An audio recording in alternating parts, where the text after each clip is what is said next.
Stand हर हवाले से तैयार हो चुका है। यहाँ पर ग्रीन और वाइट कलर की जो कुर्सियाँ वो लगा दी गई हैं और इसकी जो कीमत होगी, अगर आप यहाँ टिकट लेकर आना चाहेंगे तो वो 2500 से लेकर 3500 तक यहाँ पर उसकी कीमत रखी गई है।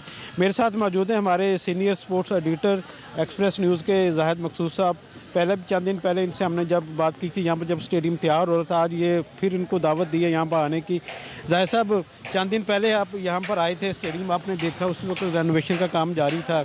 आप कितनी खुशी है कि चंद दिनों में ये मुकम्मल कर लिया गया? यूसुफ, देखें अभी चंद दिनों की बात है, क्योंकि रात दिन 24 घंटे यहाँ पे काम हुआ। दरमियान में ऐसा मौसम भी आ गया था जब फोग थी, स्मोक थी, काम करना मुश्किल था। और लेकिन इतनी तेज़ी से काम किया गया कि अब हैरत होती है, क्योंकि जब हम लास्ट टाइम आए हैं तो लगता नहीं था कि ये अपना चैम्पियन ट्रॉफी से पहले ये कंप्लीट हो जाएगा।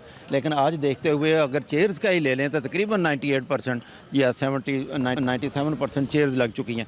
सामने स्टैंड का थोड़ा सा काम बाकी है। स्टेडियम के बाहर, जैसा उन्होंने ब्रीफिंग में भी बताया, थोड़ा सा काम रोड्स का काम बाकी है, वो हो रहा है। यहाँ LED लाइट से लेके और दूसरी स्क्रीन से लेके ये तमाम चीज़ें कंप्लीट हो चुकी हैं। ग्रास बिल्कुल ऐसे है जैसे मैच के लिए तैयार है, क्योंकि न्यूजीलैंड और साउथ अफ्रीका यहाँ पे पहुँच जाएंगी 5 को, और फिर उनको प्रैक्टिस भी है और उसके बाद फिर पहला मैच यहाँ पे ट्राई सीरीज़ का मैच भी होना है। इस वक्त कहना चाहिए स्टेडियम काफ़ी हद तक कंप्लीट है, बहुत कम है जो चेयर्स बाकी हैं, और एक खूबसूरत नज़ारा भी कहना चाहिए यहाँ व्यू दिखाई देगा जब ये लोग घर बैठ कर मैच देखेंगे। जाहिद साहब, आप 3 दहाइयों से स्पोर्ट जर्नलिज्म में वाबस्ता है, आपने यहाँ पर बहुत बेशुमार आपने मैचेस कवर भी किए। ये बिल्कुल सईद अनवर के साथ वसीम अकरम का स्टैंड है, तो वसीम अकरम के हवाले से यकीन तौर पर बड़ा नाम है पाकिस्तान का। कुछ ऐसे वाक़यात बताएंगे जो समझते हैं कि ये तारीख़ का हिस्सा बन चुके हैं? देखें यूसुफ, जैसे वसीम अकरम इनक्लोजर है, इसके साथ वकार यूनुस इनक्लोजर भी है।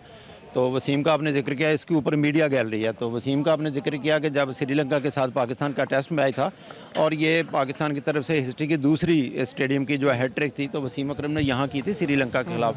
उस ज़माने में मैन ऑफ द मैच की जो ज्यूरी होती थी, जो कमेटी बनती थी, उसमें प्लेयर्स के साथ एक जर्नलिस्ट को भी शामिल किया जा सकता। अब यहाँ पर हमने देखा कि मोहम्मद यूसुफ ने कबूल इस्लाम जब किया था तो पहली नमाज उन्होंने इस ग्राउंड में सबसे ओपन पढ़ी थी, जिस पर मतलब था कि उन्होंने तस्लीम किया था कि मैं अब इस्लाम के दायरा में दाखिल हो चुका हूँ। वो थोड़ी सी यादें भी शेयर करें हमारे साथ। देखें, जहाँ तक यूसुफ के कबूल इस्लाम का तल्लक है तो इस पर मीडिया में बहुत कुछ आ चुका है।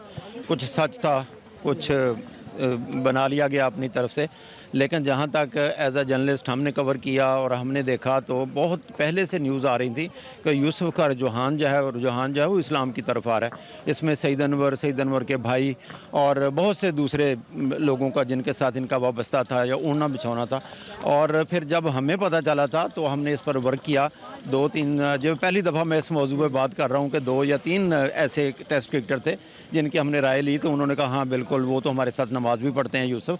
लेकिन यूसुफ बता नहीं पाते थे, क्योंकि जाहिर है जब वो टेस्ट क्रिकेट में आए हैं तो उनको क्रिश्चियन दोस्तों की तरफ से, बरादरी की तरफ से, जहाँ भी जाते थे चर्च में या ओवरऑल उनको हाथों हाथ लिया जाता था, बहरहाल खुशी मनाई जाती थी।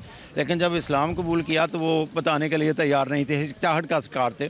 जब इस पर हमने काम किया और जब हमें प्रूफ मिल गया कि वाकई उन्होंने इस्लाम कबूल कर लिया, तो फिर हमने रोज़नामा एक्सप्रेस में आपने और मैंने मिलकर वो अपनी मेहनत जो थी, यास खान साहब हमारे एडिटर होते थे, उनको भी एतमाद में लिया। तो न्यूज़ छपने के बाद 3 या 4 दिन मीडिया में ये आती रही कि बेपर की खबर है, हमें नहीं पता कि कबूल किया या नहीं। इंतमाम को हमने नेशनल क्रिकेट अकेडमी में वो ट्रेनिंग करके निकले तो उनसे पूछा तो वो भी कहने लगे कि अगर इस्लाम कबूल कर लिया तो यूसुफ को चाहिए कि ख़ुद बताए, इससे अच्छी बात क्या हो सकती है। लेकिन बता नहीं रहे थे। कुछ 4 दिन के बाद यूसुफ को इजाज़त मिली उन बुज़ुर्गों की तरफ से, बड़ों की तरफ से, जिनके वजह से वो दायरा इस्लाम में आए थे, और उन्होंने शाम के वक्त नमाज मगरिब जो है ये बिल्कुल सामने पेविलियन के सामने अदा की थी, जिसमें हम भी दोनों शामिल थे। और अब जब यूसुफ भी इंटरव्यू देते हैं या और भी लोग करते हैं, एक बेसिक वजह कहना चाहिए कि यूसुफ को उस दौर से निकालने के लिए, उस प्रेशर में निकालने का थोड़ा सा हिस्सा हमारा भी शामिल है। जाहिद साहब, यहाँ पर इंतज़ाम की हमने तारीखी इनिंग्स भी देखी। उन्होंने सबसे बेस्ट जो इनफरादी स्कोर था उनका, वो हनीफ मोहम्मद का रिकॉर्ड तोड़ने के भी करीब पहुँच चुके थे। वो थोड़ा सा बता दें क्या मंजर थे उस वक्त? देखें, वो इंतज़ाम को सिर्फ जो है ना 17 रन चाहिए थे जावेद मियांदाद का बेस्ट रिकॉर्ड तोड़ने के लिए, और इंतज़ाम 14 रन पर खेल रहे थे। नंबर 5 पर बैटिंग के लिए आए थे। उनका लास्ट मैच था, क्योंकि जब सल्लू चीफ सेलेक्टर थे तो उनको एक सेंड ऑफ के लिए एक मैच दिया गया था कि आखिरी टेस्ट मैच खेलें। वनडे वो पहले रिटायरमेंट का ऐलान कर चुके थे। जब 3 रन सिर्फ दरकार थे तो उन्होंने आगे बढ़कर एक शॉट खेली और स्टंप हो गए। और उस वक्त भी मीडिया गैलरी और सारे लोगों की नज़रें इस पर नहीं थी कि इंतज़ाम 50 करेगा या सेंचुरी करेगा।